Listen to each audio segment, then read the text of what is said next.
We are all taught to seek closure, to end things neatly, to explain ourselves, and to place a respectful period at the end of every sentence in our lives. Society tells us this is how you find peace, how you move on. It's what well-adjusted people are supposed to do. But what if that's a profound waste of power? What if the greatest leverage you can have over someone, a rival, a lover, an enemy, is to deny them that satisfaction? The Florentine philosopher Machiavelli wrote extensively about the cold realities of human nature, and while he never wrote the specific words, "never give them closure," the principle is the very soul of his philosophy. He understood a dark truth. The mind doesn't obsess over what is finished, it obsesses over what is left undone. This is the art of withholding closure, a strategy designed to keep people in a state of permanent confusion and emotional dependency, and it is the ultimate form of psychological control. To understand why this tactic is so potent, you have to understand a key weakness in the human psyche: its desperate craving for certainty. Our brains are prediction machines. They work 24/7 to find patterns and create order out of chaos. Psychologists call this the need for cognitive closure, a persistent desire for a clear, firm answer to get rid of the discomfort of not knowing. Think of it as a mental hunger. When a story is incomplete or a question is left hanging, the mind feels a tension. It's a concept from Gestalt psychology. Our brains automatically try to fill in the gaps of an incomplete picture to see a whole shape. When you deny someone closure, you are handing them an unfinished puzzle. Their mind will work tirelessly, obsessively, to find the missing piece. It becomes a psychological itch they simply cannot scratch. This creates a massive power imbalance. They have already moved on, and they hold all the cards. The target, however, is left emotionally exposed, trapped in suspense. Their mind becomes a prison, and the one who denied them closure holds the only key. They are forced to replay events, to search for meaning where none is offered. This mental spiral almost always leads to self-blame. As the victim tries to rationalize the silence, they begin to ask, "What did I do wrong? Could I have done something differently?" Suddenly, their thoughts are no longer their own. They belong to the manipulator. Their emotional state is now tethered to the person who walked away without a word. This isn't just about hurt feelings. It's a strategic exploitation of a basic human need. The discomfort of ambiguity is so powerful that most people will do almost anything to resolve it, giving the manipulator immense, silent leverage over their thoughts and emotions. In his infamous book, The Prince, Machiavelli argued that power isn't always about grand, flashy displays of force. True power is often subtle, rooted in a cold, practical understanding of how people work. This is a classic tactic for those with a high-ranking personality trait that bears his name: Machiavellianism. People with Machiavellian traits are strategic, emotionally detached, and will always put their own power first. They are masters of manipulation, not through brute force, but through cunning and psychological games. They understand that direct confrontation only creates resistance. It gives the other person something to fight back against. But silence, ambiguity, that's a battle you can't fight. The target is left boxing a ghost, exhausting themselves in a fight that only exists in their own head. Therefore, the Machiavellian law of leverage is this: true power lies not in what you do, but in what you withhold. It is power through absence. By denying an explanation, you deny your opponent a target. By refusing to engage, you refuse to validate their feelings, their anger, their confusion, their need for answers. It all becomes irrelevant, because you are no longer a player in their drama. You are the architect of it. This is brutally effective, because it bypasses all our normal defenses.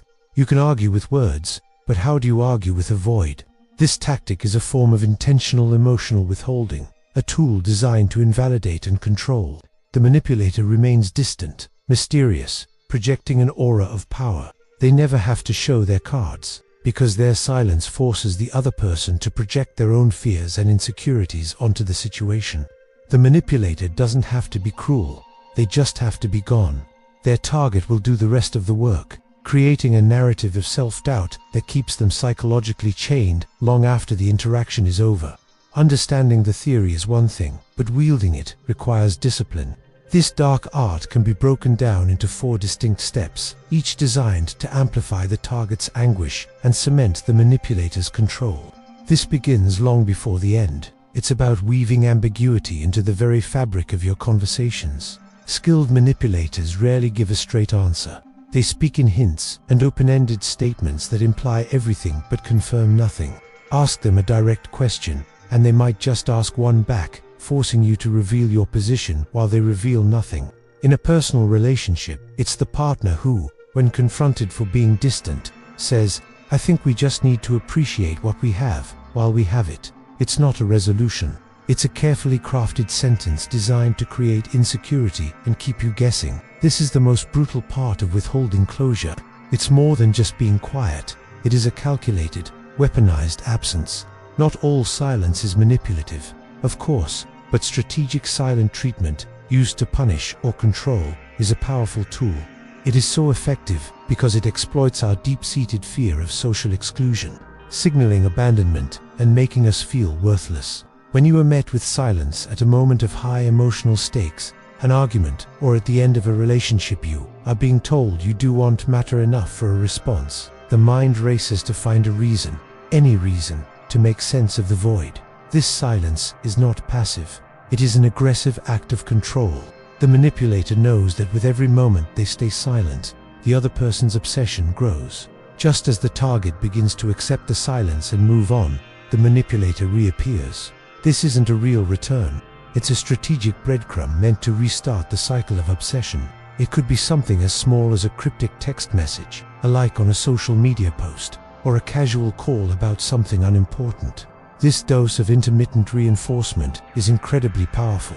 It offers a glimmer of hope, a tiny hit of the validation the victim craves, and it shatters whatever closure they were building for themselves. The manipulator who vanished now acts as if nothing happened, leaving all of that unresolved tension hanging in the air. This hot and cold behavior keeps the victim perpetually off balance, forever waiting for a return to the good times. This is the masterstroke. If you absolutely must communicate one last time, the goal is to end not with a statement, but with an unanswerable question.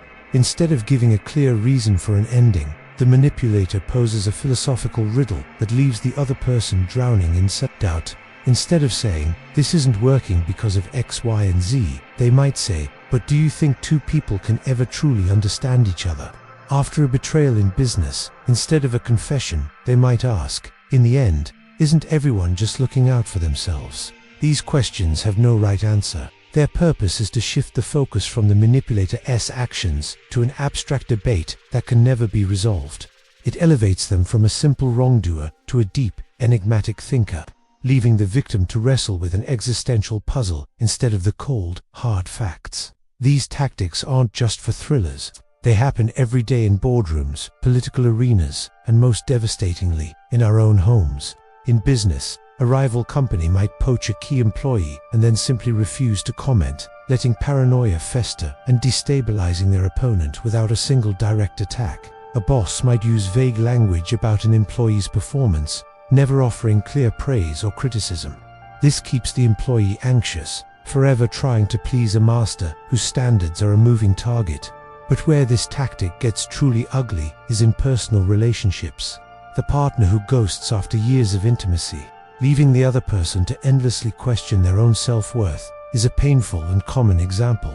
This isn't just poor communication, it's a deliberate act to avoid accountability and maintain control. Narcissistic individuals, in particular, are masters of this, refusing to provide closure because it allows them to control the narrative and keep the door open for future manipulation.